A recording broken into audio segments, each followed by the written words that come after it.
తిరుమల శ్రీవారి ఆలయంలో వార్షిక బ్రహ్మోత్సవాలు సెప్టెంబర్ 24 నుండి అక్టోబర్ 2 వరకు జరగనున్నాయి.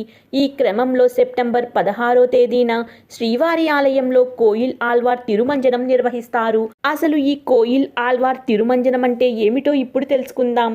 తమిళంలో కోయిల్ అంటే పవిత్ర పుణ్యక్షేత్రమని, ఆళ్వార్ అంటే భక్తుడు అని, తిరు అంటే శ్రేష్టమని, మంజనం అంటే స్నానమని అర్థం. కోయిల్ ఆళ్వార్ తిరుమంజనం అంటే గర్భగుడిని, ఆలయ ప్రాంగణాన్ని భక్తులు శుద్ధి చేసే కార్యక్రమమని అర్థం.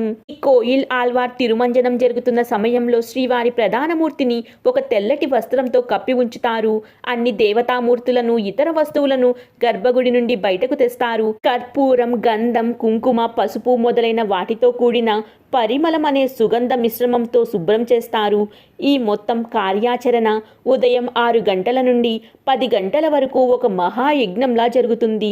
అనంతరం ప్రధాన దేవతపై ఉన్న వస్త్రాన్ని తొలగిస్తారు. అనంతరం స్వామివారికి ప్రత్యేక పూజలు, నైవేద్యం సమర్పిస్తారు. ఈ యావత్ కార్యక్రమం ఆగమశాస్త్రం ప్రకారం జరుగుతుంది.